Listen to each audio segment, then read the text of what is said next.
Hi, Dr. Philippe Abraham is just finishing his tea, and some of the topics that I'm discussing with him, I'm just telling you which topics we're discussing, so that if you have any other topics that you would like us to cover, please let me know. We are discussing esophageal diseases in the form of reflux, eosinophilic esophagitis or gastritis, fungal or candidial infection on the esophagus part. We are discussing acute gastroenteritis, family physicians management. We're discussing constipation. We are discussing sprue, IBS. We'll do something about screening of cancers, something about peptic ulcers in the form of H. pylori, whether we treat or not, something about misuse or abuse of various drugs, including domperidone, etc., something about conservative management of normally surgical diseases like appendicitis and gallstones, dual antiplatelet therapy and GI complications, irritable bowel syndrome, constipation, fibroscan or management of fatty liver, NASH, liver function test interpretation, PPIs, messages.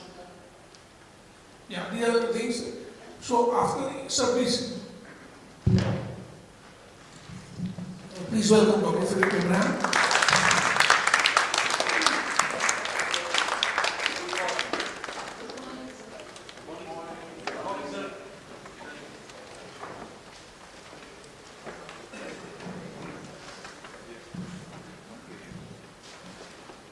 So just take your mic so that he is soft spoken, so we have kind of kept his volume up.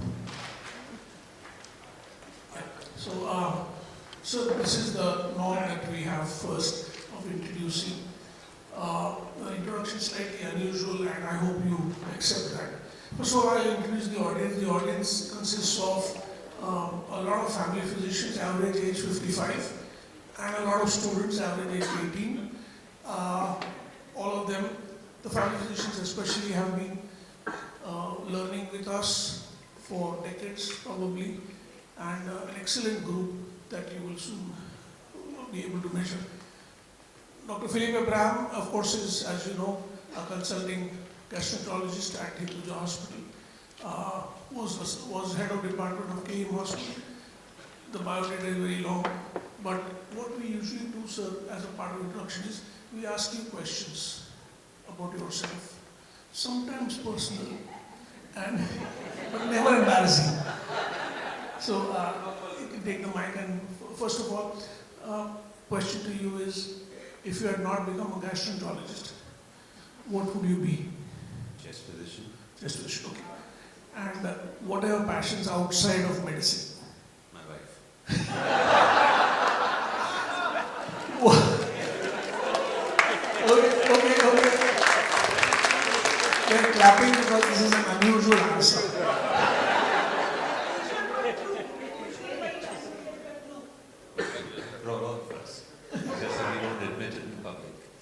Okay. Are you hoping to retire?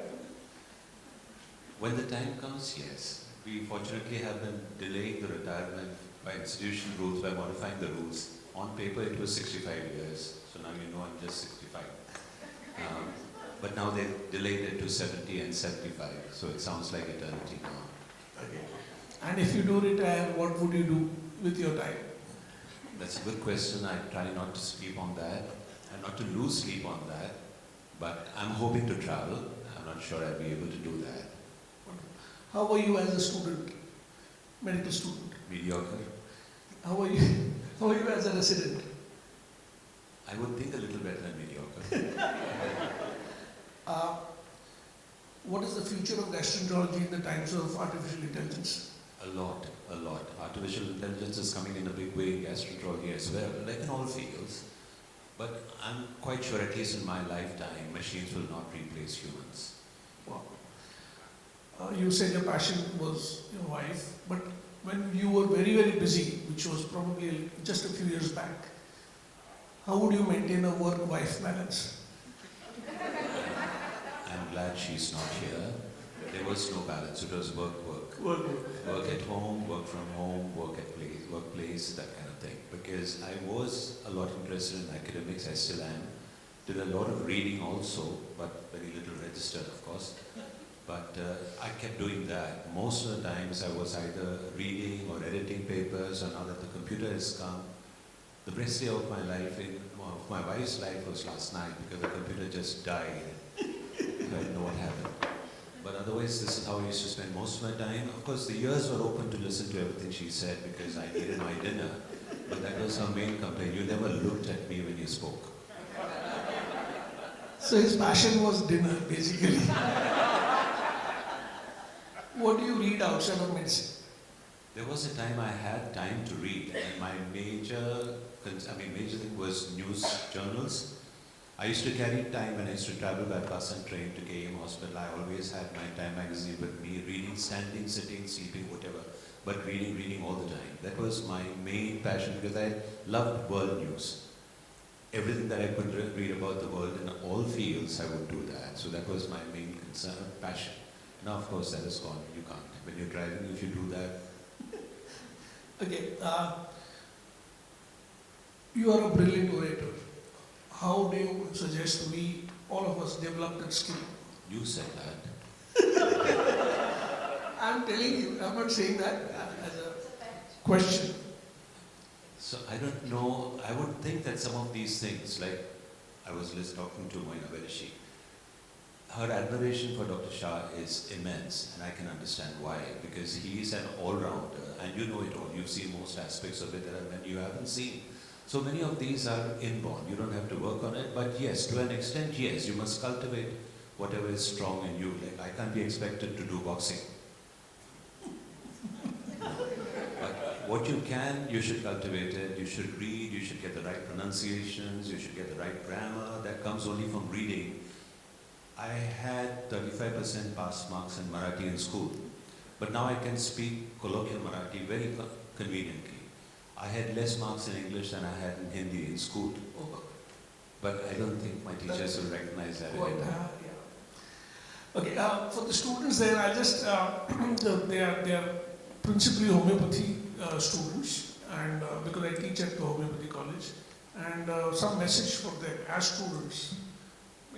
Do they work hard or not necessary, for example? Of course you must work hard, because your teacher is here, so I can't say differently, but enjoy life. Some of the best years we had were in college. After that you're so involved in work. Money may be a dream in the beginning. Later on it's not even part of the game at all, it just keeps coming. So if you excel in your work and you enjoy what you're doing, I think that's the road to success. Enjoy what you're doing is what you're saying. Be whichever field you choose. It doesn't matter where you rise or whatever. Of course, it's good to rise, but just enjoy. You should be passionate about the field that you choose. Wow. Okay, so as I told sir, that we usually start with the game, and this game, of course, is the right and left game. So, requesting you all to stand. We'll be giving statements related to gastroenterology, where the answer is either right or left. And you have to turn right or left according to what you think is the correct answer, and then those who are incorrect will please sit down and let the others continue playing. Okay. The greater curvature of the stomach is on the left side of the body or the right side. If you think it is right side, turn right. If you think it is left side, turn left. Greater curvature is on which side of the human body? Greater curvature of the stomach. Did I say that? Okay, of the stomach.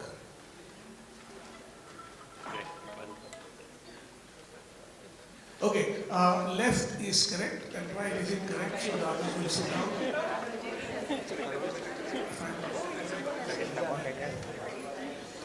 Amoebic liver abscess is commoner in which lobe of the liver, right or left? Amoebic liver abscess is commoner in which lobe of the liver, right or left? Right is correct. Diverticulitis of the colon is commoner on which side of the abdomen, left or right? Diverticulitis. That is correct. Left.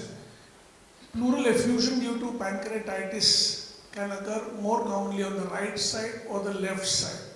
Pleural effusion due to pancreatitis, right or left?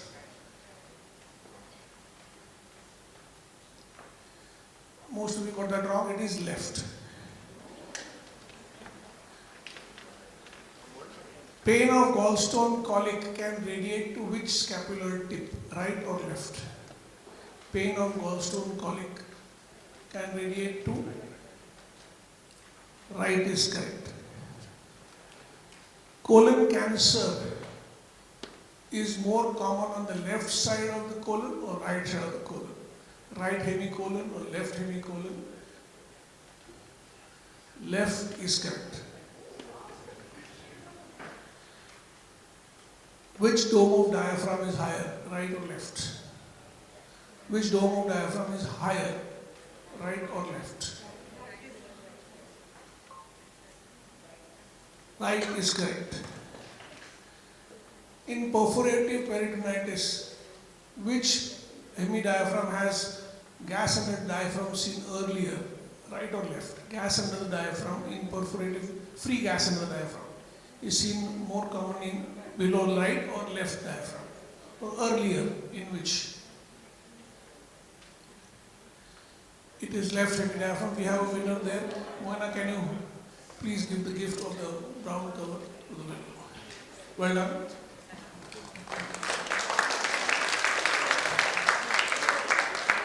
Okay, so I thought only the cameraman would be left standing. we'll take question and answers. For the last 45 minutes will be all question and answers. It's 11:30. We hope to continue till 1 o'clock if sir is okay with that. And we'll carry on with the next topic. Many requests have come from many people, so I'll continue with some symptomatic therapy because family physicians are very interested in that. Symptomatic therapy of acidity, as they call it, or retrostomal burning or epigastric burning or dyspepsia. What are your choices and recommendations? Let me begin with a little clarification. 1987 was a landmark year for me. थोड़ा सा volume बढ़ा दें इनका सरदार. 1983, we were ready for our DNB exams. The department was not recognized, so we had to wait till 87 to go for that. So I was in the first batch and we cleared and then started the DM program. The point is, 40 saal ke baad, this is the first time I'm sitting for a 3-hour exam. He calls it exam now, he called it interrogation before. When I was outside, people were asking, how long have you known Dr. Tushar Shah? I said, couple of years. You're not so lucky. We've known him for so many years. Not so lucky. So one of the questions that they asked me in the interval was this. First of all, the term hyperacidity is a misnomer. In most people who have symptoms of acidity, they don't have increased acid secretion. What they have is decreased resistance to acid. So effectively, we're talking about a sensitive stomach, sensitive esophagus, sensitive duodenum. They don't have hyperacidity. Less than 50% of patients with duodenal ulcers have more than normal acid secretion. The other 50% have decreased defense. Unfortunately, we don't have any medication to improve defense. Prostaglandin analogs were available at one time, misoprostol as you know, but taken off because of side effects.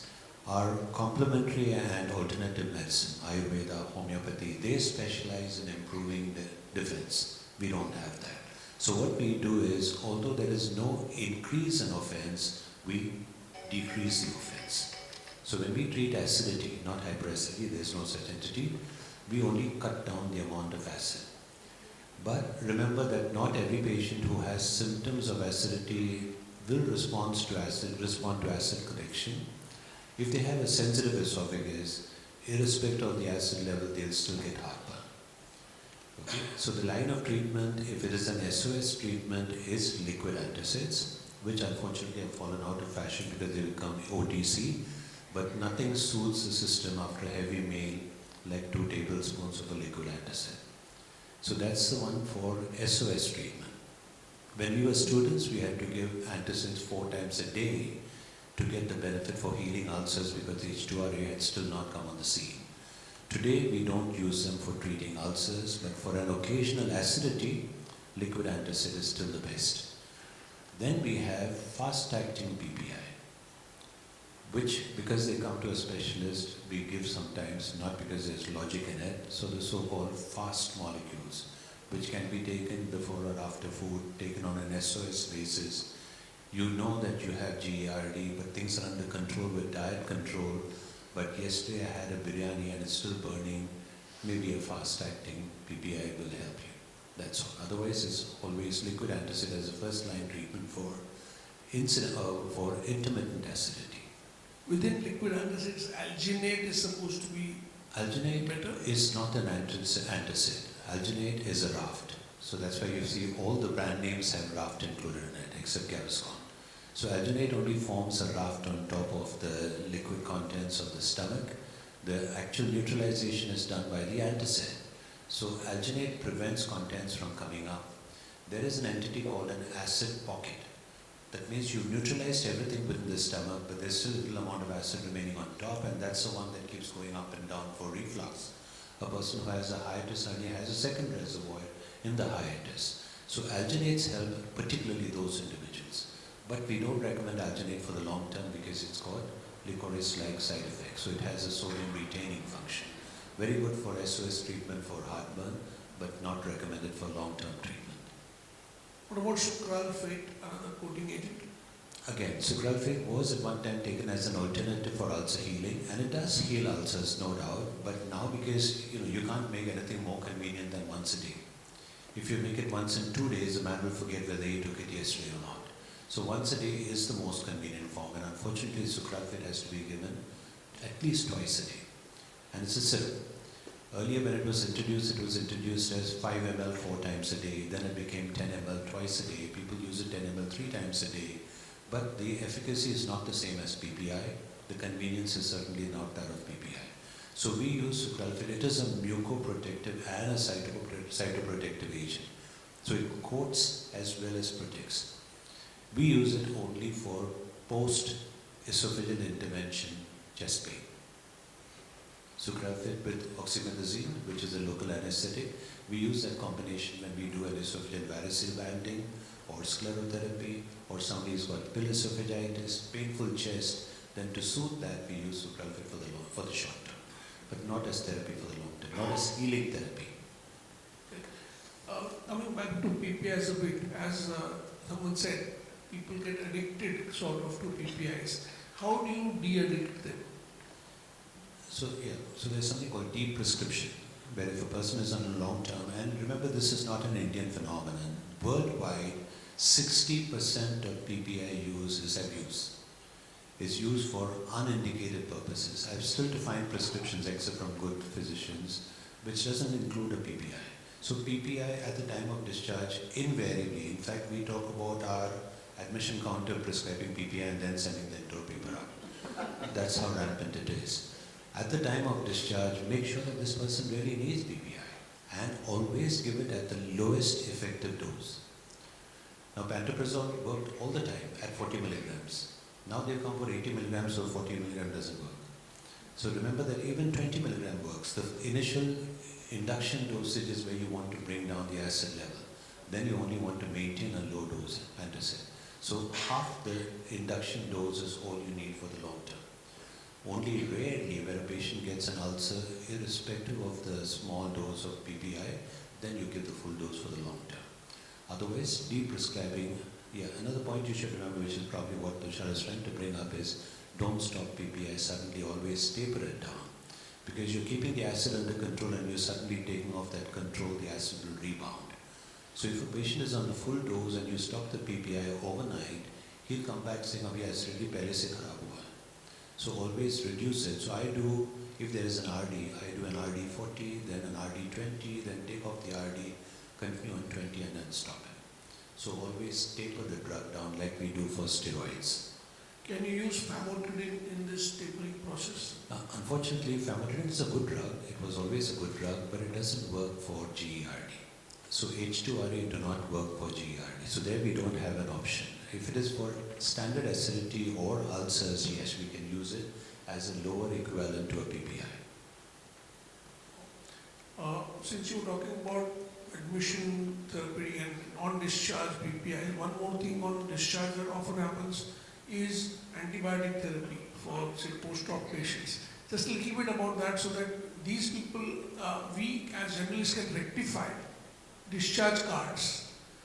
For example, after appendectomy, 7 days of antibiotics are given, cholecystectomy, 5 days of antibiotics. Do you see mistakes happening there, and what can we do as journalists? Of course, this is Dr. Tushar Shah's field, so he's just checking my knowledge. Antibiotic use is obviously much better known to the physician than the gastroenterologist, but we have good surgeons in the institution. You go for a dental extraction. The bacteremia occurs when you remove the tooth. When you go for a surgery, there's no point giving an antibiotic after the damage is done. You give a dose before, 1 or 2 doses, to have an antibiotic level at the time that the insult is being introduced. After that, you don't need to maintain it for 5 days. Traditionally, all of us continue antibiotic for 5 days. Makes no sense at all. You can even treat UTI with 3-day medication and forget about the tooth extraction. So always make sure that the duration that you're prescribing it is because there is fear of bacteremia happening that long. Otherwise, 2 doses before surgery, 2 doses after surgery is all you need, if it's a clean surgery, which unfortunately our surgeons don't seem to believe. That is something, some place where we as journalists can check and not give antibiotics for too long, especially after clean surgeries. Another area where PPIs are coming in is cardiologists will give a PPI, as you said, because the patient has aspirin or dual antiplatelet therapy. What is your take on prophylactic PPI if a patient is on antiplatelets? Is there need? Of the 2 drugs, clopidogrel is the one that is more incriminated as compared to aspirin. Aspirin also, of course, can cause GI bleed. If there is a GI bleed already in the history, then of course you need a PPI. H2RA, not as effective as PPI, they are milder drugs. But as a routine, there's no recommendation for a PPI add-on unless there's a previous ulcer or a previous episode of GI bleed from any side. Then you would add a PPI. Otherwise, for a single antiplatelet, there's no recommendation for an add-on PPI. For dual antiplatelet? Dual antiplatelets, yes. There are some recommendations to say that you can, that you need not, but you can. So often the dual antiplatelets after, say, an angioplasty are given for 1 year. So what should we do with the PPI for 1 year? Yeah, for a year. You should use. I'm not saying we should give it, but the guidelines are ambiguous about that. You may give us what it says. There's no evidence to say yes or no. You said clopidogrel is more incriminated in GI bleed. Does it also cause more erosion or ulceration? Erosions, strangely, are caused more frequently by aspirin. That means you give a single tablet of aspirin and do an endoscopy 8 hours later, you'll find erosions in the stomach. They don't bleed. Okay, but clopidogrel, when it comes to bleeding, clopidogrel is incriminated more in the bleeding. So you would introduce that drug later after a bleeding has been arrested. You can start aspirin. You can even continue aspirin if you have to do an emergency procedure. You don't have to discontinue the drug. What about NSAID therapy? Say, for example, ankylosing spondylitis patients take chronic NSAIDs. What is your take? How much trouble do you see in the GI tract due to NSAIDs? 2 aspects to it. One is NSAID-induced bleed. Okay. If that happens, then PPI for life. When we look at Western guidelines, it says if you're doing an endoscopy or if there's any other way to look for H. pylori, and if you eradicate that organism, you don't need PPI for life. That's what Western guidelines say. Unfortunately, not applicable in India. Maybe we'll come to H. pylori a little later. In India, if a person on NSAID has bled, then it is lifelong PPI prophylaxis, secondary prophylaxis. Having said that, PPI, we know it as affecting the esophagus, stomach and duodenum. But PPI can also affect the small intestine and large intestine. So there are intestinal membranes membranes that occur as a consequence of PPI, NSAID, sorry, I said PPI. Intestinal membranes that can occur as a consequence of NSAID use. There, the use of PPI does not prevent that. Is that seen with even the COX-2 NSAIDs? COX-2 had held promise at one time. COX-2 inhibitors were said to be safer for the intestine. The flip side is they're also milder analgesics, anti-inflammatory. So although they are safe, we wouldn't still take the risk of not giving an antacid if there is a previous bleed. I'll add something from my side here. COX-2 inhibitor, the selective one available here is etoricoxib, and available celecoxib is also possibly available many places. Both are the most cardiotoxic of all NSAIDs. Most cardiotoxic of all NSAIDs. So if you want some COX-2 selectivity, use partial COX-2 inhibitors like etodolac or nimesulide or mefenamic acid. But of these, nimesulide we don't use because hepatotoxicity and mefenamic acid. So if you want to use a COX-2 selective, relative COX-2 selective, etodolac is the answer. Etoricoxib has 7 times more cardiovascular toxicity than naproxen. Naproxen being the least cardiotoxic. So we should actually ban etoricoxib, which we have not been able to do so. Prophylactic has got banned. Prophylactic got first banned. Celecoxib survives. Etoricoxib survives in India, not in the US. You have Meloxicam, Meloxicam, Stephen Johnson is the problem. We'll discuss that later. But yeah. Sir, about now probiotics. We'll discuss H. pylori first because we were on PPIs. How does a family physician suspect, diagnose and treat H. pylori? H. pylori does not cause symptoms. H. pylori causes disease that can cause symptoms. So we don't go looking for H. pylori in the population. Why am I saying that? Because there are old studies from 80s and 90s which say that serologically 80% of Indians have been exposed to H. pylori. So you find the antibody in them. That means if you find H. pylori in one person, are you going to treat him or not? Then you'll be treating 80% of India, right?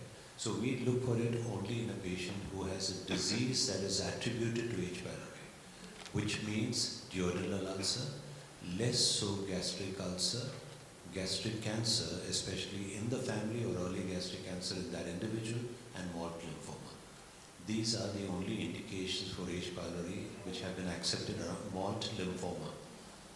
Only indications accepted all over the world. In the West, they also treat functional dyspepsia with H. pylori. In fact, H. pylori treatment. In fact, if you look at the Rome 4 criteria, they have taken H. pylori dyspepsia out of functional dyspepsia, and you call it functional dyspepsia only after you've eradicated H. pylori. That has not been accepted in India. Because of the rampant prevalence of this infection, we do not routinely recommend treatment of H. pylori for functional dyspepsia. Okay?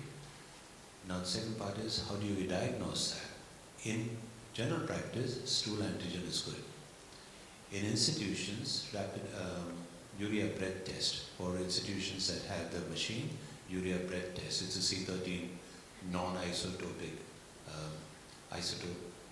non-radioactive isotope.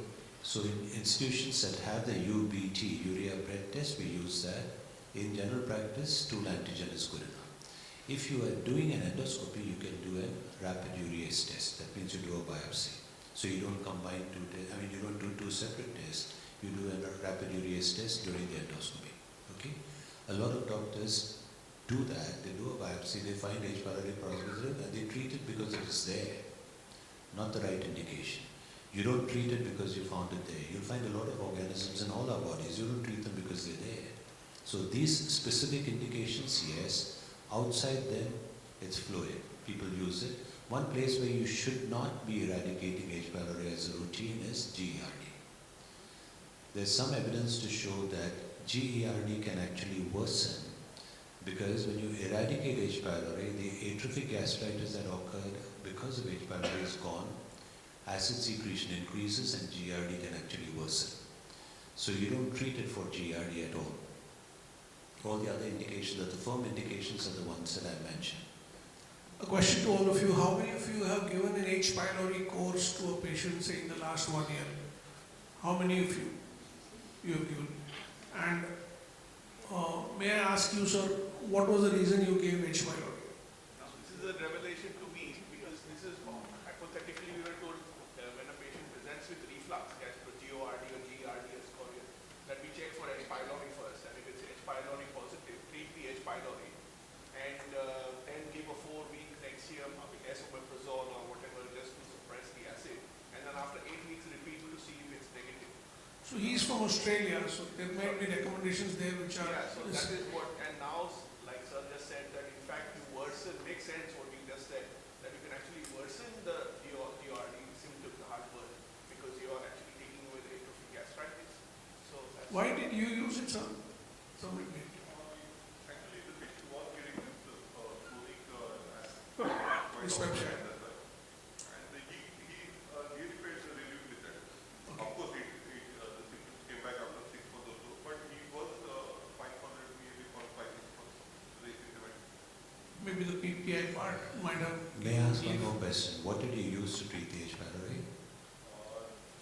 Levocorticoid, then pantoprazole, and Metro or Clarithrol, one of the two. Okay, so that's a sensible approach. Of course, we expected that from you. The reason I brought this up is there are many kits available in the market. Not a single kit has ever been proved to be effective. Not a single kit available in the market today has been proved to be effective. What do we mean by effective treatment? More than 85% eradication rate. Eradication, of course, checked 4 weeks after the last dose is given. Okay? So none of them has that evidence. 50, 60, 70% is what they claim. But 85% plus is the international definition of eradication of H. pylori, and none of these kits is used. Okay? If you looked at the, am I going on the right track? If you look at the Maastricht definition for treatment of H. pylori, Maastricht is a place in France. They had a consensus recently, they upgrade it frequently. In the West, dual therapy is acceptable. In countries where resistance to clarithromycin and or metronidazole is more than 15%, dual therapy is not acceptable. It is triple therapy, or preferably quadruple therapy, which means 1 imidazole, 2 antibiotics, and double dose of a PPI. That's what we call concomitant therapy. Then there is a bismuth concomitant therapy where you can replace the metronidazole or the imidazole with bismuth. And you should give it for 14 days unless there is data from that country to show that 10 days works as well as 14 days. That means effectively we talk about with or without bismuth, 4 drugs given for 14 days. In India, resistance to clarithromycin and metronidazole is more than 15%. So we fall in that high-risk group. So what we heard from Australia is obviously not applicable to India. So we have to be very selective about using these drugs or kits in India. Why not metronidazole? Why not tinidazole? Because of what we said earlier. Flagyl is used left and right. Metrogyl is used left and right. So we have resistance to these drugs in almost all the strains that we've isolated. The ideal thing to do would be to have a local spectrum of antibiotics effective against the H. pylori and use only those drugs. But unfortunately, nobody does culture, nobody does antibiotic sensitivity, so we use 4-drug therapy empirically. We've had trials in our institution where we use what is called sequential therapy versus concomitant therapy. Sequential therapy having its own theoretical logic, and we found that the cost is higher, the compliance is lower. Concomitant therapy is what we would give. 10 days minimum, 14 days ideally, and not the kids.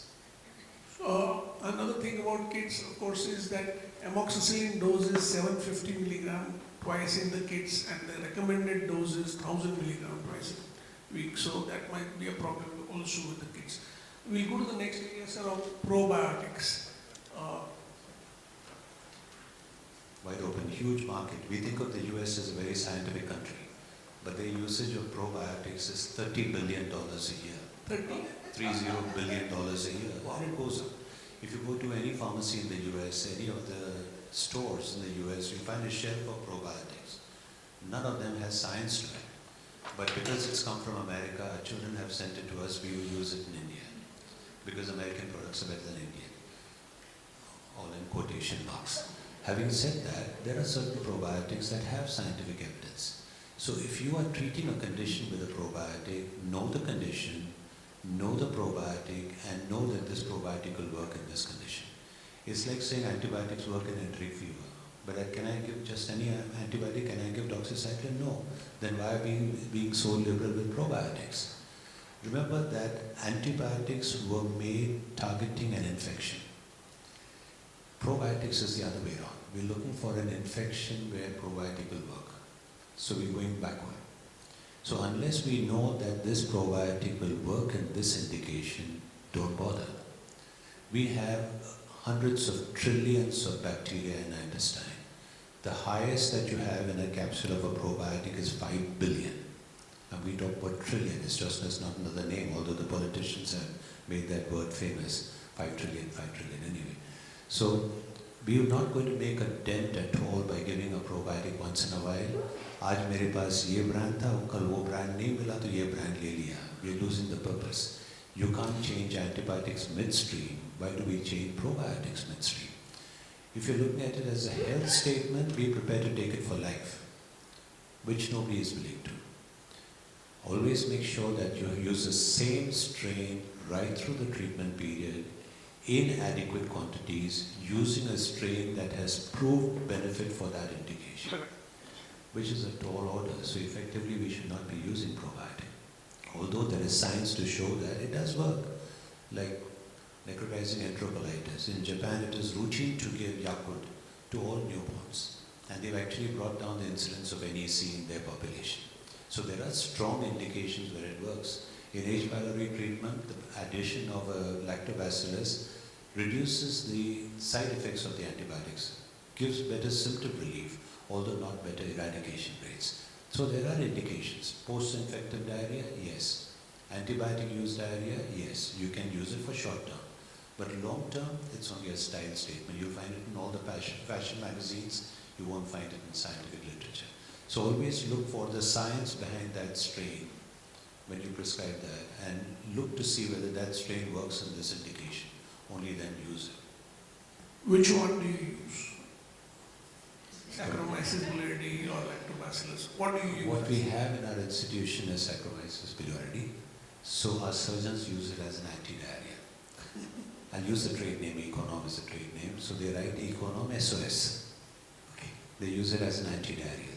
No sense at all, but who's talking about sense in that? Nobody. So it's wrong.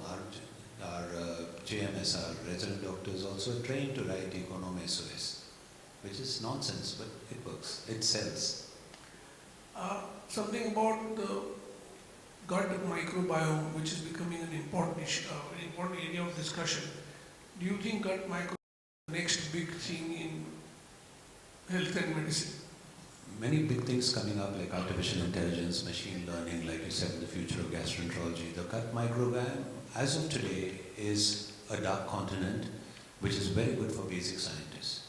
How much it will translate to clinical application is still to be known. If you look at any indication starting from dementia down to diarrhea, there is a gut microbiome implicated in everything.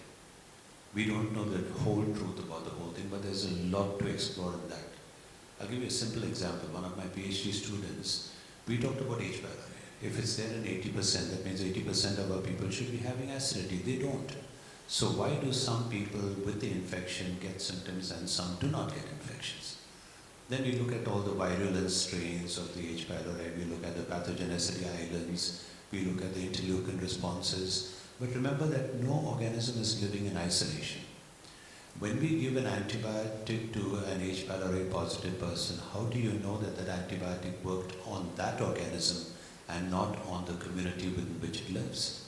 You don't know. You're treating S. typhi. How do you know the antibiotic is working against S. typhi or the community that allowed that S. typhi to cause symptoms? We don't know. So we are now looking at communities, and as part of her thesis, in fact, she looked at H. pylori with disease, H. pylori with symptoms, H. pylori with no symptoms. No H. pylori, similar symptoms, similar disease. She looked at the whole spectrum and found that the spectrum of community in all of them is so different. So how can we say it's the H. pylori alone? It's also the host factors, the environment in which an organism lives, that also decides whether an organism will cause disease or not. There's a lot of crosstalk between bacteria and between bacteria and host. So there's a lot of exploration still to be done. We're probably 20 years away from that. Again, for the family physician, they commonly prescribe probiotics with antibiotics to prevent diarrhea or whatever reason. What is your strong recommendation to them? Don't. Yeah. Unless you know there are antibiotics in combination with lactobacillus available in the market. What is one prime requirement for a probiotic? Anybody knows what is a probiotic? Somebody, the students can answer. What is a probiotic? Sorry?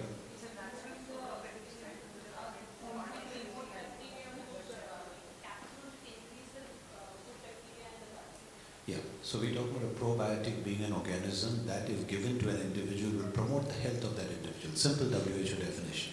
Okay? Every organism that you put into a capsule is not necessarily a probiotic. It has to have health benefits. It must be acid resistant. It must be bile resistant. It should be able to take residence in the intestine. It should be able to thrive in the intestinal community, and it should be resistant to the common antibiotics.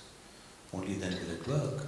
So when we have combinations of antibiotics and probiotics, where is the data to show that this probiotic is resistant to this antibiotic? No data. How do we sell it in India? Because we are in India. Anything that you can pass will get passed. That's all. So there's no logic about combining these two. Traveler's diarrhea is my next area. Traveler's diarrhea in India. What is the antibiotic of choice if antibiotics are needed? Yeah, the second part is very important. If an antibiotic is needed, then generally we prescribe rifaximin or ciprofloxacin. And it can be self-limiting and no antibiotics need be given. Absolutely. In most situations it is self-limiting, and once the symptoms start settling, we may use a drug like racipadopryl, or this is one indication where we also give a probiotic, because we know there is a dysbiosis, we know there is a change in flora, so we may give a probiotic with proved benefit in traveler's diarrhea with adequate doses to cover that. So tell us the adequate dose or the brand, or we're getting into sensitive areas. Okay, I won't use a trade name, but there is a famous brand of a probiotic which is marketed in India under the same international trade name, except that the strength available in India is half. Okay. So some of you can guess which one it is, right? So then you have to give double the dose of what is recommended in the West. does it come in a plastic ampule like thing? No, I'm not talking about the one that looks like water. No, Yeah, which that's comes okay. in a capsule and an capsule. No, I'm not talking about that. I'm sorry. Econom also is. Yeah, that's what he's talking about. But fortunately, it's not one of these. Okay. But basically, what he's saying is that the dose has to be correct, and you need. What about? See, these are all brands available in India, and they may be good. Like curds, for example, we'll come back to that. But show us the science. Show us your trial that shows that this drug works in this indication. None of them has it. Internationally it worked, it is marketed in Japan, so it's marketed in India. Nobody has controlled trials done in India. We'll talk about curds. When you talk about probiotics, all our patients will say, "Main to dahi roz peeta hu." Any problem with that? Students at the back. All these are seasoned people, they've seen much more than we have. Students at the back, I have curds every day. So I've got my dose of probiotic, right or wrong? See? How much quantity? So that's why, that's why at the end of it there was only one person left standing at the end of the curds use a fermenter, right? Kal ka dahi, aaj ka doodh mein dal diya, curds bana liya. I don't have any dahi left over because I had guests coming home, so main neighbor se le liya. Or I add a little lime to the milk, right? And let it curdle. That's how I make my curds.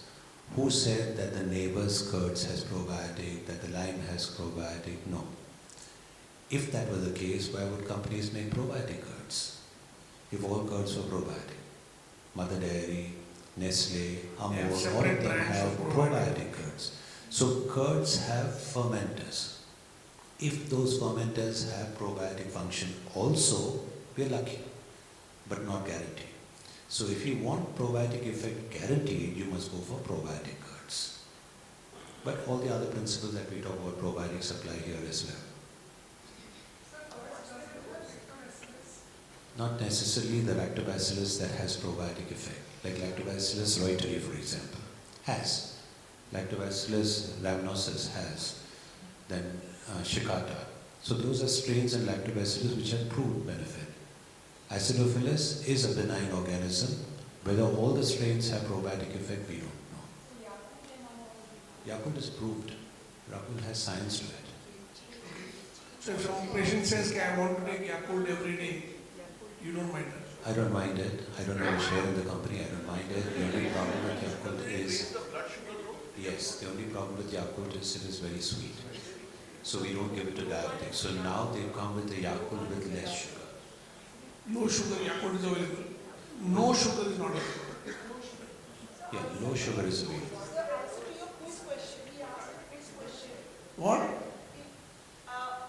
Probiotic is available abroad, international. You found it? You Googled it? He is refusing. You ask ChatGPT. I'll give you one more clue. That same strain, the same combination of strains, there are 8 of them, is available under another name with the international strength in India. But the international name that is used in India has only half the strength. Wow, this is getting more. We'll find out. Somebody use Google, please. What should be the dose is a $1 million question. Maybe a billion. Twice a day is standard. We need to put in at least 1 billion organisms per dose. At least 1 billion. You can go to 10 billion, no harm, but there's no advantage either. About Sorry? sorry. Probiotics are given by Gynecologist. Yes, because it's useful for vaginitis as well. Effective. Unfortunately, we don't have it here. We don't have She's it. asking about rolopeptobismol. Yeah, bismuth substance. It's not available. I don't think so. Not even as H. pylori thing. Bismuth is available. Bismuth substitute is available for H. pylori treatment. Not yet recommended in India, but it's available OTC in the West. Bismuth became re-available in India now. It was off for 20 years because the company didn't find much promise. There was a drug called Denol at one time. Sorry? Bismuth containing H. pylori kit in India that gains. There's no kit. You have to give bismuth separately. What is it available separately? What name? The bismuth? Yeah, Trimo is not easily available. Raptocos Bread used to make Trimo. Earlier there was a Denol, which is an international brand, but I forget the name just now. It's there. Bismuth is available now. Another drug that is kind of increasingly coming up on the pen of family physicians also is Nitazoxanide. Nitazoxanide is a brand. Your opinion on the drug and its correct indications? Yeah, I just recollect the name. It's Biswig, B-I-S-V-I-G, Biswig. Nitazoxanide is a broad spectrum antiparasite. So we don't use it as first line treatment, but especially in the immune compromised, post kidney transplant particularly, where they are quite frequently infected by what we call opportunistic infections, where we know that our tests may not detect that organism short of a biofire, then we use nitazoxanide twice a day for 5 days. We will give it for 3 weeks in those who have resistant organisms. In outpatient practice, what is the rule? We don't use it. We don't, but family doctors and general physicians use it. I'm sorry? People can't refrain from having alcohol. Metronidazole, if it is contraindicated for some reason, is it useful in, say, amebiasis or giardiasis? Yes, it is. Tinidazole also is, but my recommendation will don't take alcohol for those 5 days. Yeah. So next would be amebiasis itself. You said amebiasis is not very common, or did you say that? I don't know. We don't see it.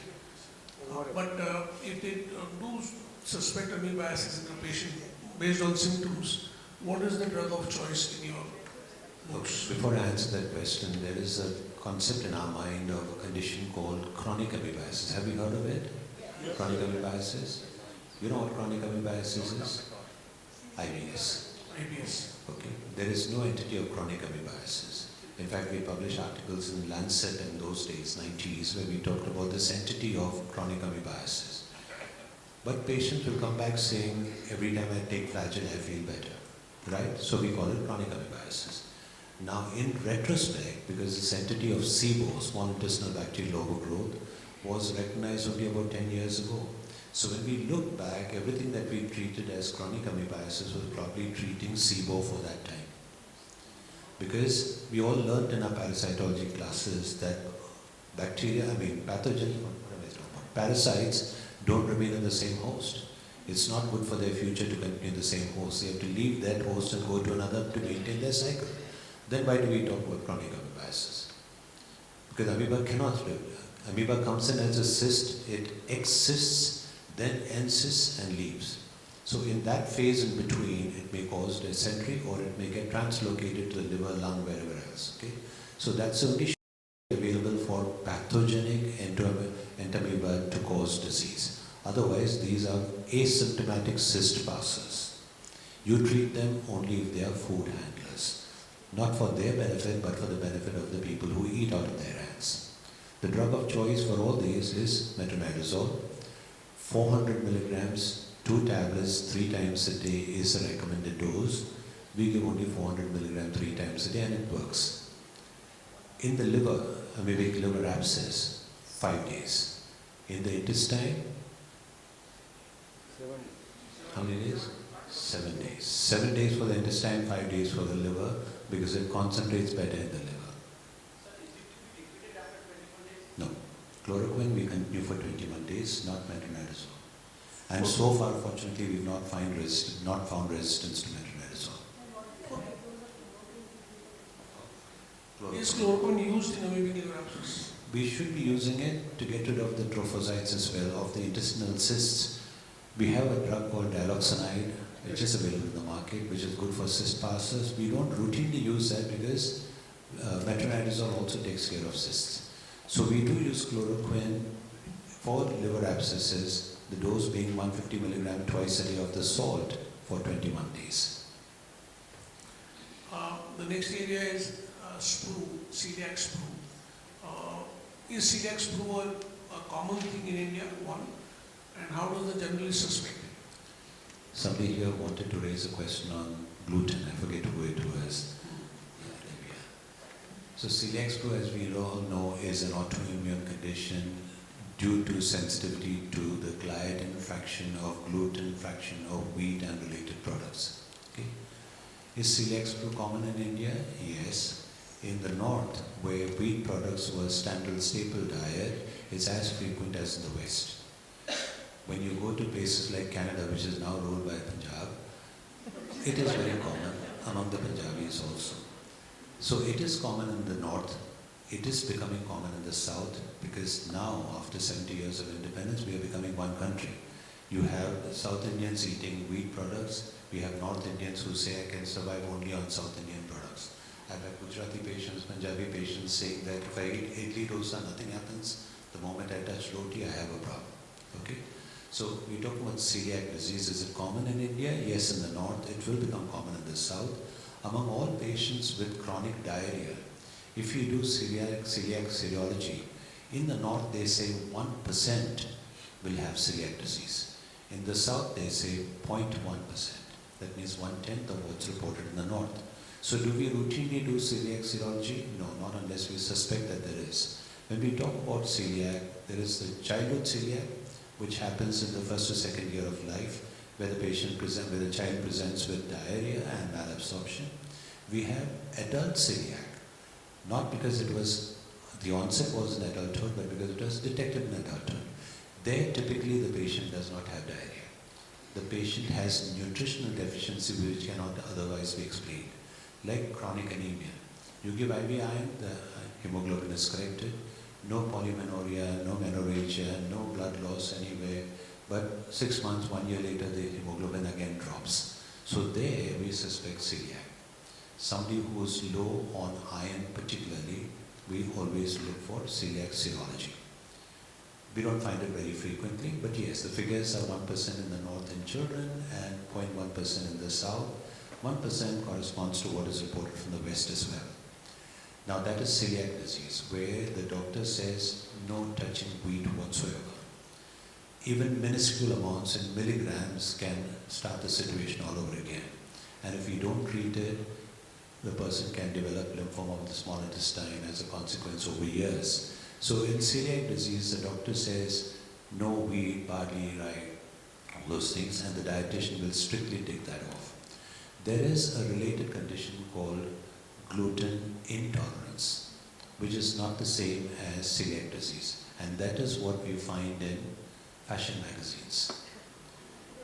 It's so common in the West that Jane Fonda, whoever else is talking about exercises or is talking about maintaining that, I don't want to call it 3624 or whatever, you want to maintain that, not the zero figure, size zero, not that, but a good figure.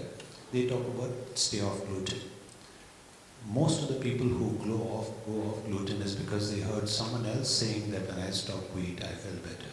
So they feel better when they stop wheat. But half of that is psychology. But there is an entity called non-celiac gluten sensitivity, NCGS, where the doctor does not ban gluten. He says have it to the level that you can tolerate. If it's 1% for celiac, it is 10% for NCGS. So it is 10 times as common as celiac, where the patient says, दो चपाती खाने से कुछ नहीं होता, तीसरा खा लिया तो पेट बहुत टाइट हो जाता है. So he's got gluten intolerance. This is not the same as wheat sensitivity. Wheat sensitivity is where you get an allergic reaction immediately. So there are three entities: celiac disease, non-celiac gluten sensitivity, and wheat allergy. Wheat allergy is distinctly uncommon. Celiac disease 1% in the north. 10 times as frequent as that is non-celiac gluten sensitivity, where the patient has a tolerance level for gluten. Now, if we talk to our parents or their parents, they never heard of this entity. Then how is it now it's become fashionable for everybody to talk about gluten intolerance? Part of it is social media. Part of it is peer pressure. I stopped chapati, so you should stop chapati. But there is also an increase in gluten in the current wheat strains that we have. Because gluten by the big-time farmers today, or wheat by the big-time farmers, is not made for you and me. It's made for McDonald's, for Kentucky, where they want good binding wheat. So they now have the strains of wheat now in the market have more gluten to it as compared to what was there earlier, which is why gluten intolerance is becoming more common. But also take care of the peer pressure part of it. Don't stop gluten unless you realize that you're sensitive to it, not because somebody else said. First two items to go off a diet are milk, दूध बंद करने से आराम होगा. Next is chapati बंद करने से आराम होगा. Some truth in both of them, but you should recognize what's happening to your body, the patient. About the gluten, non-celiac gluten sensitivity, any form of wheat which you recommend which may not be the McDonald kind? Is there anything available like that? Yeah, there are brands who claim that they grow on their own wheat, and I don't again want to use it because the ladies know it better than I do. I'm not being jingoistic. I go to the kitchen also. But there are certain brands that they say we grow our own wheat, which is from the natural strain, and there is truth in it also. We market our own brand, and it's not the commercial brand. About lactose intolerance, since you did speak about milk and many people will stop milk at the drop of a hat, what is adult lactose intolerance? If you look at the maps internationally, you go on Google and ask for a lactose intolerance map, it says that 70% of Indians are milk intolerant, lactose intolerant, which is not the same as milk, but they call them lactose intolerant, 70%. And we are the world's biggest manufacturer of milk products. How do we tie these two? If 70% of Indians can't have milk, then why on earth are we making so much milk? Why is everybody consuming so much more milk? Because these figures are quoted from lactose intolerance. It's not the same as milk intolerance. So when a person talks about दूध glass में पूरा पीने से I feel tight, tell him आधा glass P low. Does a man need milk? The answer is no. We are the only animals that consume other animals' milk products. Right? No other animal does it. So a grown-up man does not need milk. The only good source in that is calcium. The only good thing that we find in milk is calcium, which you can get from so many other products. So we don't need milk. So you don't have to have a glass of milk. And adding these things that you see on TV has absolutely no meaning except for the sugar part. 3 times growth, 3 times better performance in schools. You see that on TV all the time, and mothers will run for that brand, not the doctors, don't they? So there's no truth in any of this. If the man says, I can't have milk, I feel gassy, tell him to cut down the milk. And also tell him that you don't need milk. So take a smaller amount of milk, take it as half glass morning, half glass evening. If you're very fond of milk and you want to drink it, then have it. The amount of milk that we add to tea, coffee, few tablespoons, will not cause symptoms. If you have symptoms with tea, coffee, it is because of tea, coffee, not because of the milk. Secondly, dairy products, curds, buttermilk, have pre-digested lactose. They already have their lactase, so you can have them safely. So milk intolerance doesn't mean all dairy products are out. One more point, very often doctors will stop milk products completely in a patient who has an intestinal disease. IBD particularly, inflammatory bowel disease, they'll say, "Doodh ko haath nahi lagana." Not true at all. During diarrhea, even our grandmothers have told us, don't drink milk when you have diarrhea. Because there is a secondary lactose intolerance. Once the diarrhea stops, that has come back to normal. So when you have diarrhea, when the person has diarrhea, don't take milk. After the diarrhea settles, if you can tolerate milk and you like milk, have it. So entirely depends on your tolerance, not on what the lab says. There are lactose tolerance tests available. There are lactase estimations available. There are so many tests now being available of food intolerance in the market. 20,000 rupees for a full panel. And I keep joking saying that house dust, house fly, housewife, house mite will feature on all the lists. And then he'll say, I lived with her for 40 years, nothing happened. So how can you say I'm allergic to it? No? So don't go by food allergy tests at all. You know your body, do your self-judgment. One thing I missed was the serology you spoke about in celiac. So just teach us please, what's serology? When do we order that? The most sensitive test is IgA, anti-tissue and transglutaminase. IgA, anti-tissue transglutaminase. 97% sensitive. If you have a strong doubt and this test has come negative, look for serum IgA, because unless the person has adequate IgA, he will not mount this response. So when you ask for IgA anti-TTG, also ask for plain IgA level. Your suspicion is still strong, but the test has come negative. Then you also ask for IgA anti-endomycin antibody, EMA. Between these, it's close to 100%. But there is an entity of serology in negative celiac disease, which they describe on the West, where you have changes in the villus pattern, even when the serology is negative. Unfortunately, in India, you have changes in the villus pattern even in non-celiac conditions, like tropical sprue, for example. So we can't use that as a marker in India. It's serology. Sir, how long do they have to be on wheat-containing products or gluten before you do the serology? Approximately how long? 1 day is good enough. 1 day? 1 day is good enough. But we generally say 7 days. That is my interrogation. Now we start from your side. Questions are welcome. We have about half an hour more. Yes, sir. Sir, how will diagnose intestinal tuberculosis? Okay. How do we diagnose intestinal tuberculosis? Good question. By literature, 30 to 40% of those who have intestinal tuberculosis have pulmonary tuberculosis as well. So if you do an X-ray, which you should do in all these patients with suspected intestinal tuberculosis, if you find the tuberculosis evidence on the chest X-ray, you're done. You don't need any further tests. But although literature says 30 to 40%, you don't see it that often. Yeah? Literature also says that anybody with extra pulmonary tuberculosis should be tested for HIV. In the West, they do that. Here, HIV levels are detection rates are very low in those with intestinal tuberculosis because TB is rampant here, unlike in the West.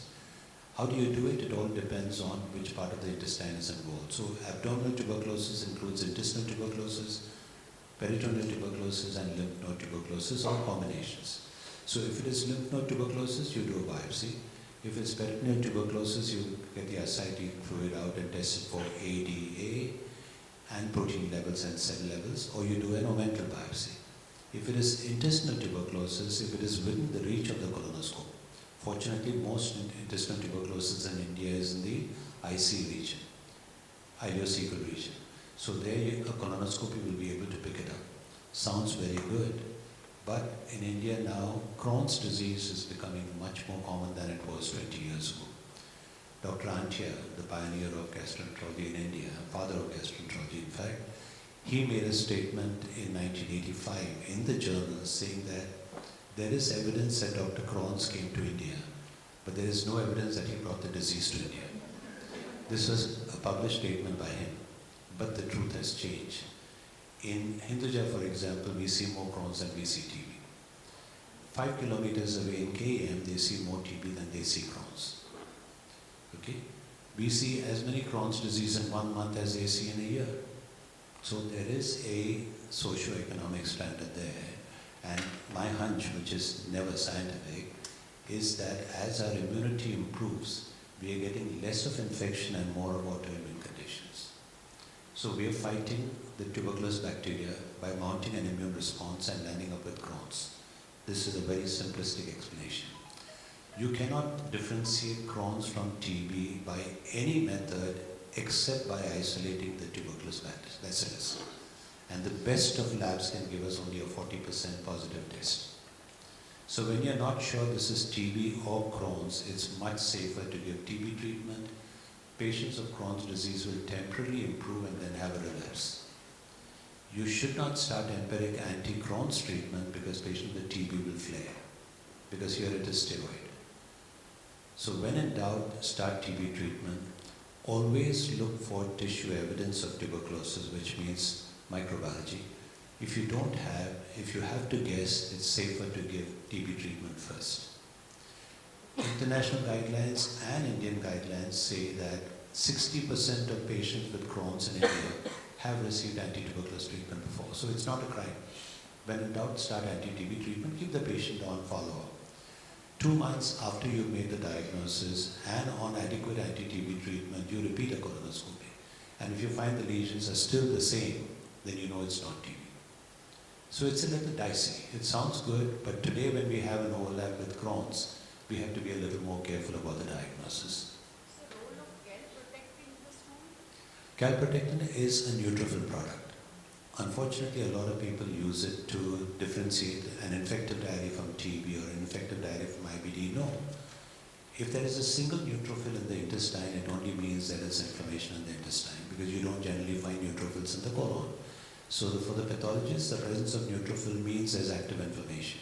And if there's active inflammation, calprotectin will be raised. So it doesn't help to differentiate an infection from an inflammation. It helps to differentiate an inflammation from a non-inflammatory condition. So IBS versus IBD, as a screening test, you can do calprotectin.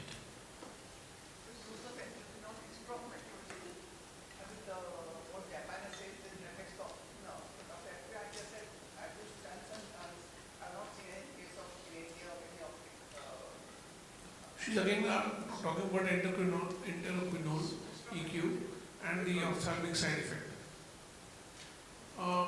So as sir said previously also, just before the break, that he does not recommend enteroquinone.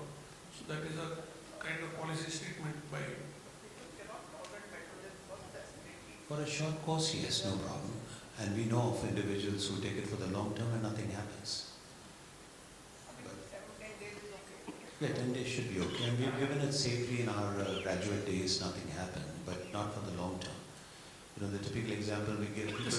We finish this topic first before we go to the. People quote Churchill to say that he smoked all his life and he drank like a fish and nothing happened to him.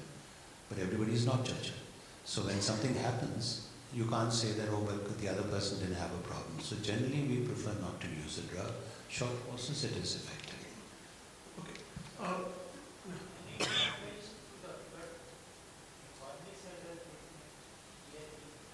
He's talking about deworming or deworming treatment and routine deworming treatment. Does it damage the gut? No, it doesn't damage the gut. It doesn't do any good to the gut either. In patients with diarrhea, we invariably prescribe albendazole. All patients, including gastroenterologists, do it. No parasite causes diarrhea in the routine practice. Number one. Number two, our socioeconomics class, our hygiene levels have improved a lot in the last 20, 30 years. We don't see parasitic infection causing symptoms in India except in the very young, small kids, street children, those in really poor slums, because even rich people live in slums these days because accommodation in Mumbai is what it is. So as a routine, a gastroenterologist almost never prescribes a deworming drug. Should never prescribe. He does is a different story. But in practice, I'm sure when the family doctor is a close contact of the family, he knows the family better, they do use a drug. But that is only after documentation, ideally, because it is safe, people use it across the board. That's different. What is the correct dose and Albendazole single dose, 400 milligrams is good enough. People go to the extreme for ankylostoma. They use it for 3 days. For cysticercosis, we use it for 6 months. Hydatid cyst. and mebendazole? Mebendazole is 2 doses, 3 days. We don't even have praziquantel in India. That's why we use albendazole. How do you treat Crohn's. Crohn's disease? How do you treat Crohn's disease? Crohn's disease has a whole spectrum. Fortunately, in India, we're still in the early days. 20 years from now, 30 years from now, we'll see the same kind of advanced Crohn's disease that they see in the West now. So I tell my patients, don't read about Crohn's disease on the net because you'll see all the sad stories there. Whereas a majority of Indians still have mild disease, okay? But the first line of treatment in Crohn's disease, depending on where the disease is, because you remember that it was called regional enteritis at one time. That means it can affect anywhere from the mouth to the anus, anywhere. If it's in the small intestine, the first line treatment is 5-ASA. 5-ASA. 5-aminosalicylic acid. Yeah? And there are small intestine release molecules. But if the disease is more than mild, moderate or severe, then 5-ASA has no role.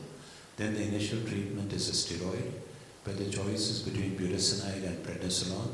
Prednisolone for any area in the gut except the IC area. Budesonide works only in that area. So budesonide or steroid short term. In the meantime, if you can, add the patient also on azathioprine. Azathioprine once added will be for the long term. Steroid will be for the short term. Now we have biologics also beyond steroid. Infliximab, adalimumab, vedolizumab, all these drugs are now available in India. So it's 5-ASA, steroid short courses, azathioprine, and biologics. And in a few cases, very few cases, surgery. The principle of surgery in Crohn's disease is don't do it if you can avoid it.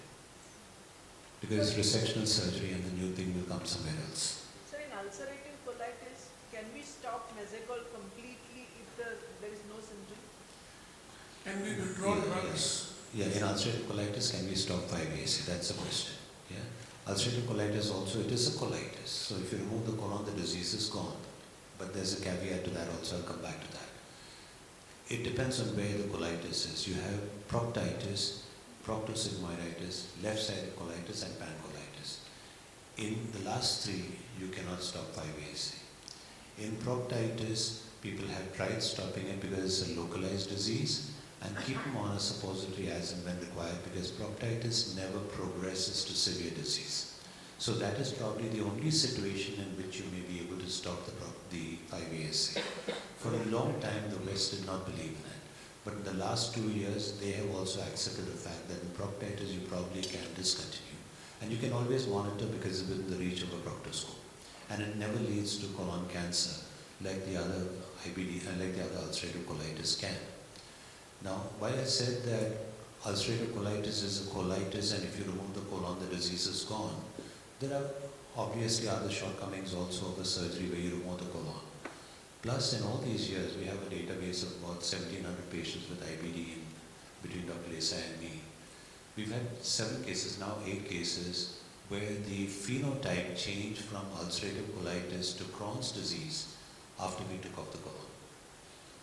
So we hardly ever send the patient for colectomy anymore. Of course, now we also have biologics, which we didn't have 20 years ago.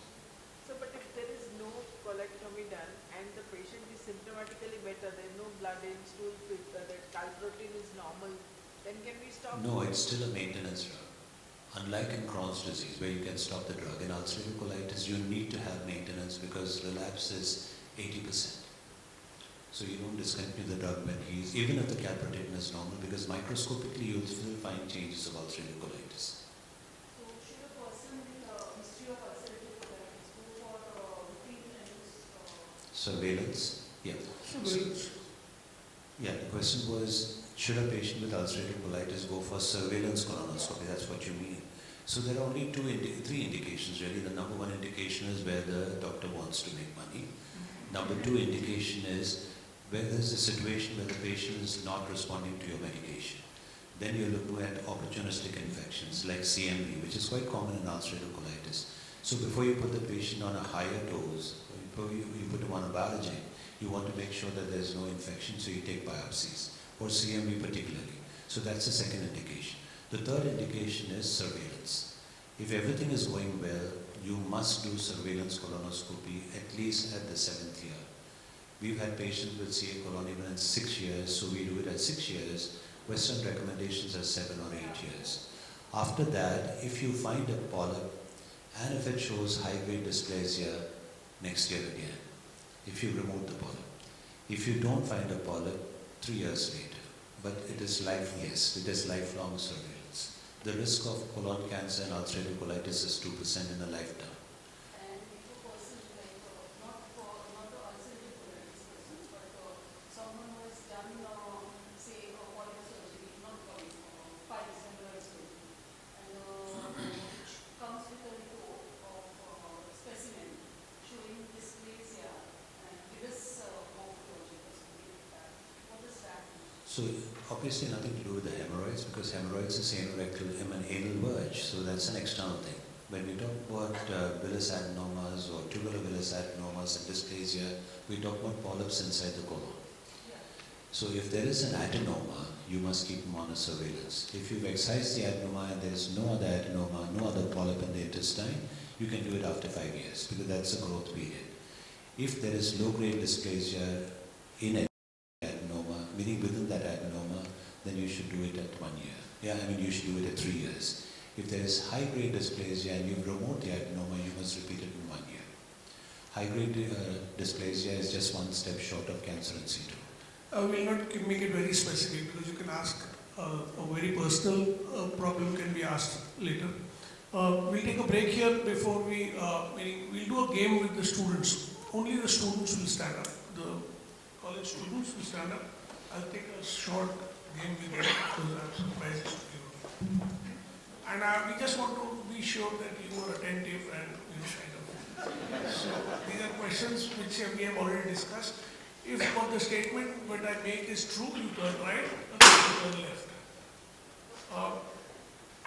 At least 2 episodes of colic or gallstone pain should have occurred before you consider surgery. True or false? At least 2 episodes are required before you consider surgery for gallstones. True or false?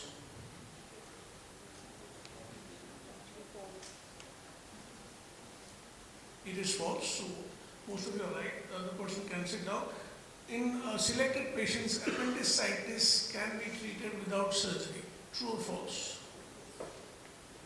It's true.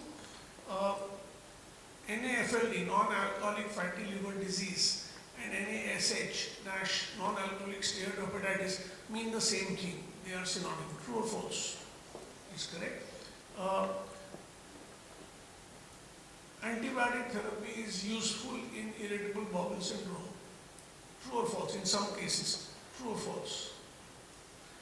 We have a winner because infliximab is an antibiotic and given IBS. So please give that book. It's a useful book. Yeah. Okay, thank you so much. we have one area where we wanted. I'll just take up that. She got it. I'm glad you got the prize. The question asked was, is irritable bowel syndrome responsive to rifaximin? Good question, because it's such a loaded question. There are editorials on, is irritable bowel syndrome a low-grade inflammatory bowel condition? There are questions on that. I mean, there's a debate on that. So you jumped the gun and went one ahead. Thanks to his question. So another thing in irritable bowel syndrome is Dr. Kumar, who helps me do this, can traveler's diarrhea become irritable bowel syndrome? If not, or giardiasis, can it become irritable bowel syndrome if not treated? Yeah. There is an entity of post-infective IBS. It's called PIIBS. Generally, if you look at it, we were talking about metronidazole for IBS earlier. So these are usually patients who have the diarrhea variant and can trace the onset to an episode of acute diarrhea that they had. So traveler's diarrhea, particularly people coming from the West to India, you don't hear of anybody getting an upset stomach when they go to the US. But when the Americans come to India, they get it, right? The immunity is low. So traveler's diarrhea or any infective diarrhea can sometimes result in post-infective irritable bowel syndrome. Now we have an entity of post-COVID irritable bowel syndrome as well. Wow, okay. What happens post-COVID IBS? They remain as IBS all their lives. Mm. And these are one group of patients who will respond to short courses of metronidazole. Wow. So we call them chronic amebiasis, which is Any other COVID GI symptoms that you have seen post-COVID, long COVID, part of long COVID? No, we haven't seen so much, but we have seen patients who got their first manifestation of COVID as an upset stomach, GI diarrhea, as the only manifestation of COVID that we have seen. Dr. Kumar was asking about gallbladder sludge. Sometimes incidentally, sometimes in acute infections, we see sludge in the gallbladder. What do you do with it? In any patient who is nil by mouth or nil per oral, like we call it, sludge is an accompaniment because we're giving the gallbladder rest. We're not feeding the man. So anybody who's on parenteral nutrition or IV for some reason for the long term and nil by mouth, sludge will happen by the end of the first week. So doing an ultrasound at that time has no meaning. This is particularly relevant in patients with pancreatitis. You keep the man fasting and in 6 days you find sludge and you wonder whether this is biliary pancreatitis because he has sludge. No, the sludge there is a consequence, not a cause. So finding incidental sludge does not need immediate action at all. You look at the context in which the ultrasound was done. If the ultrasound showed sludge prior to the onset of pancreatitis, then we would suspect that sludge as causative of pancreatitis because we know that even microliths can cause pancreatitis. If a patient comes with incidental sludge found on ultrasound, does it happen? And if so, should we repeat? If he has no symptoms, if it is incidental, let's repeat it after a few weeks. Is sludge in, say, enteric fever or dengue, sometimes we find sludge, of any significance? None at all. Incidental sludge, not of any consequence. So sometimes UDCA is given for sludge is incorrect. UDCA is given for sludge. Yeah, UDCA should not be given for any of these. UDCA is recommended only for cholestatic liver disease. Guidelines are only for cholestatic liver disease. Practically, we give it for everybody who has a liver, like I said earlier. That's a different story. Bariatric polyps post-bariatric cure. Bariatric surgeons after the surgery usually give UDCA. Bariatric surgeons give UDCA after surgery. Should you refer to such bariatric surgeons? That is the question. No indication, I suppose. Sir is asking about gallbladder polyp, a very relevant question. Incidental polyps found on ultrasound, how do you follow them up? So it all depends on also when you do the ultrasound. Gallbladder is like this, if you stretch it, all the folds inside are gone. So very often folds within the gallbladder are misdiagnosed as polyps, number one. So we tell the person to then go on a fasting stomach where the gallbladder is fully distended and see if the polyp is still there, and you'll find the next sonologist say, no polyp. If the polyp is confirmed, polyps below the level of 1 centimeter are not of any consequence. So 4 millimeter, 6 millimeter polyps, never. We have never sent a patient with polyp for surgery because they don't have symptoms, but we keep a follow-up. If the polyp exceeds 1 centimeter in size and it is confirmed, then we'll say this is a growing polyp, there is a risk of malignancy, knock off the gallbladder. But hardly ever does that happen. So in a majority, 95 to 99%, polyps are innocuous.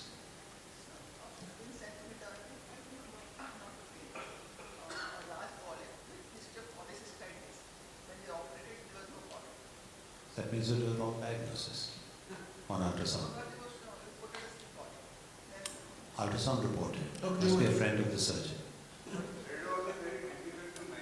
Threadworms are difficult to manage. How do you manage them? Threadworms is Evermicularis, I suppose. Is that right? Evermicularis? Or is it Trichuris trichula? That is pinworms. Pinworm, that's right. Tablet of Nervex. Are we talking about Are there pinworms? worms? The helminths in children especially. Having said that, the question was, isn't it difficult to treat threadworms or any of these tiny worms except Ascaris? Threadworms, of course, have auto-infection as well. So the child usually scratches where it itches, which all of us do, and then uses the same finger without washing for eating. So there is an auto-infection that route. There's also an auto-infection with retromigration. These worms live in the cecum. They come to the anal verge only to drop their eggs, and then they go back. So there is an auto-infection retrograde, there's an auto-infection antegrade as well. So we treat them, but more important than treating them is also the maintenance of hygiene. Keep that place dry, make sure that the child washes his hands, clip his nails short. And whole family should be treated, sir. Sorry? Whole family should be treated. Not usually, because worms come and go. They don't live in us for the long term. So if there is symptoms, we treat them, not otherwise. You don't need to. If the whole family itches at night, think of something else. Maybe the AC is not working. PPI are safe in pregnancy. What is safe? Which PPI are safe in pregnancy. which PPI, When if any, is omeprazole safe? was first introduced into the market, Which it was was the it? Omeprazole. when it was first introduced in the market, it was considered as unsafe. The US FDA, now of course they have reclassified everything. They don't use the same A, B, C, D classification anymore. They are more descriptive. It was said as unsafe in pregnancy because we had no safety data. So even today, omeprazole is listed as unsafe in pregnancy, although there is no human deformity known with the use of PPI. The more recent ones, like rabiprazole or elaprazole, don't have the same grading, so we can use it in pregnancy where it is indicated. So the prime point is it should be indicated in the dose and duration that we use.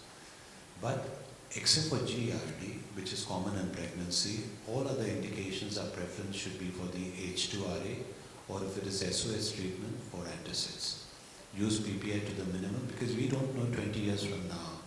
Like omeprazole was said to increase the risk of child deformities of cancer, but 20 years from now, there's hardly any human cancer reported with PPI. Almost none. The few case reports that are there in literature have also been doubted. Yes. No. So what are the dietary measures and special auxiliary management for ulcerative colitis and even Crohn's disease? Because patients ask a lot of questions, what we should eat, what we shouldn't. Dietary restrictions. Ulcerative colitis and Crohn's disease. Yeah. Good question, because every patient will ask. They'll go out and come back and say, sir, khana kya khana hai? That's a question that all our patients will ask us. In ulcerative colitis, the only one drug that we don't, or one food item that we tell them to be careful about is spices and hygiene. Because in literature you won't find a mention about spices because what they call spicy is what we call bland. So you won't find Western literature talk about spices at all. But we know so many of our patients tell us कि कल chicken खाया तो आज नीचे बहुत जलन हो रहा है. Because the chicken and the spices both can reach the anal area also. So we know that too much spices can aggravate ulcerative colitis. So we tell them go easy on the spices, not bland diet, but don't have too spicy food. Number two, and equally important, is hygiene. Where you're not sure about the safety of this food, kal ka khana hai, or I'm eating, pani puri on the street, don't take a chance. The other man may get away with it, you will get a diarrhea. So hygiene is one, spices number two. There is some literature to say that high fiber diet may not be good for ulcerative colitis. So we tell them, have your regular helping, but don't go for what young girls will do. Take only salads for lunch, only salads for dinner because I want to maintain my shape. So no high fiber diet. So these are the only three things that we contraindicate in them. And milk when they have diarrhea. You can take dairy products, but don't take milk till the diarrhea settles. Same principle for Crohn's disease as well. Dr. Solanki, you had a question. Biomarkers for IBD. Biomarkers or serology for IBD, is it useful? No. They talk about ASCA and ANCA, Yes, but no. Dr. Amarapurkar had a good article published in World Journal of Gastroenterology where the frequency in TB and IBD was the same. So we don't use that. They say ASCA for Crohn's disease and ANCA for ulcerative colitis. No. Ma'am, Any information can do that. symptomatic treatment for hiccups.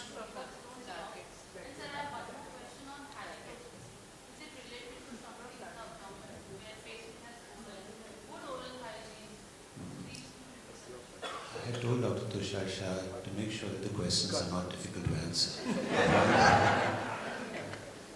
Hiccups is a difficult situation to answer. A difficult situation to control. A majority of hiccups are functional.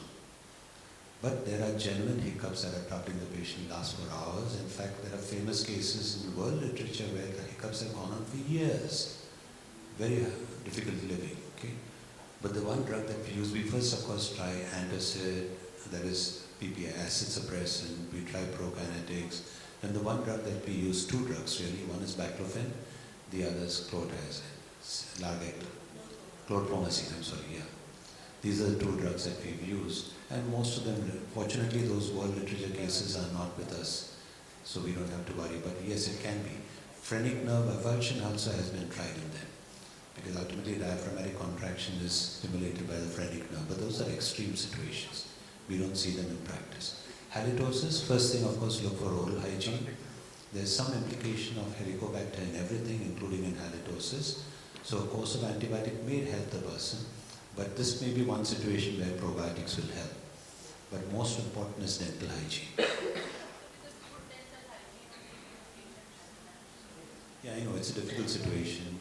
Some people just have fermented bacteria, so probiotics for the long term is all that we can offer them, or limited courses of antibiotics. Low FODMAPs diet in IBS. Yeah. The students at the back, what is FODMAPs? FODMAPs, Fermentation, disaccharide, saccharide, alcohol. Polyols. Polyols. Yeah. What's the first word? Ferment? Fermentable. Yeah. Yeah. So FODMAPs are substances that can be easily fermented. I tell my patients, if you go to Google, because everybody talks about University of Google, or University of WhatsApp for that matter. So you go to Google and you look at 15 sites talking about FODMAPs. You won't be able to eat anything. Because one man's FODMAP is not the other man's FODMAP. So I tell my patients, please don't go on these sites because you will stop everything. You talk to your friends and milk and gluten have already gone by the time you come to us. Then you stop or restrict only the items that you identify as causing symptoms. Your FODMAP list is different from the other man's FODMAP list, so don't stop something that he can't tolerate. Okay? If you find items, like chole, chana, milk, shengdana, lentils, dals, all these are common culprits, but that doesn't mean you should stop all of them. You can have all of them restricted to the amount that you can tolerate. You know your body best, not your doctor, not your neighbor. I think we'll stop here. Yeah, we'll take one last from The case of food allergy. food So allergies. how long are we supposed to stop that particular product? What is the duration? Food allergies for life. Yeah, you can't go back to that food. So because there are certain reports where the IgE level and the food allergies are given and they stop it for 6 months and then they start it slowly. Conditioning. Because then you remain with that doctor for 6 months or more. No? Like I said, we have food allergy tests in Hinduja Hospital. In all these years, we've never asked for it. Not me, not my colleagues. Because what happens in the lab is different from what happens in your body. There are skin tests available, there are bronchial tests available, there is a VAST available for the intestine, there is an in vitro test available. Which of these is reliable? None of them. So if a person notices that every time I have surah, I get an allergy, which is not uncommon, he knows that he will never go back on surah. So there's nothing like desensitizing, because no item of food is absolutely essential. You can always do without that one item. And don't go by in vitro tests. Chocolates. So your last question, we'll take one last question. Sir, Can GP manage acute pancreatitis at home? can a GP manage acute pancreatitis at home?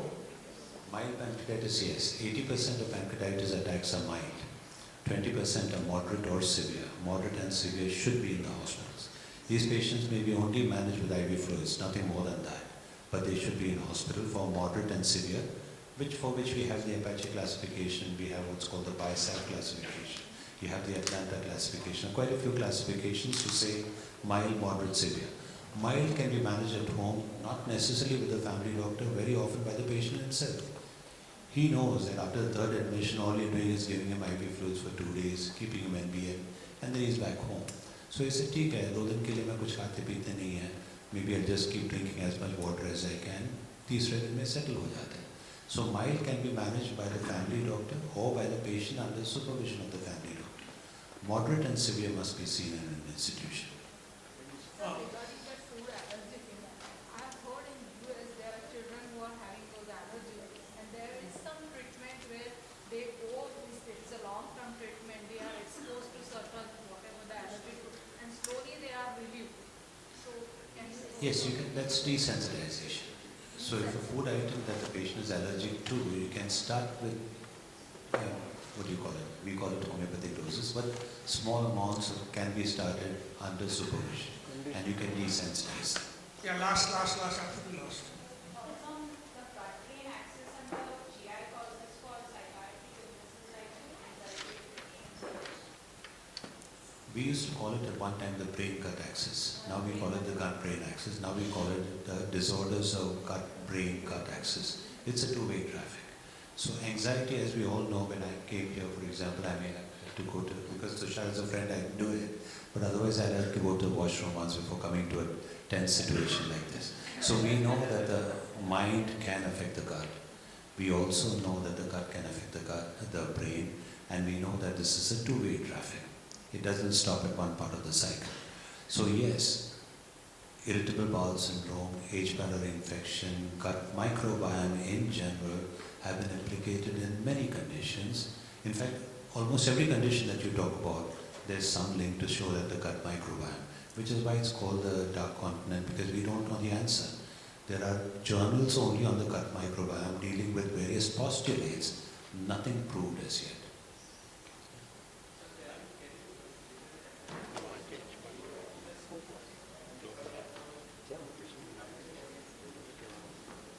No, we don't need to admit every patient, because the only purpose of admitting is either because the patient cannot tolerate oral medication and needs parenteral, or the abscess needs drainage.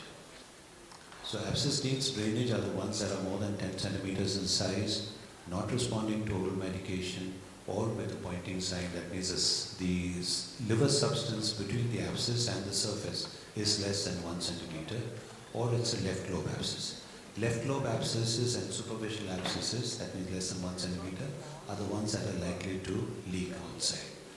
So those patients should be admitted. If it's more than 10 centimeter, the chance of it resolving without aspiration is less, so we would aspirate it. All the others with small abscesses within the liver who are tolerating oral metronidazole need not be admitted. I think we'll end here. Brilliant expounding of the whole system. A small token from all of us.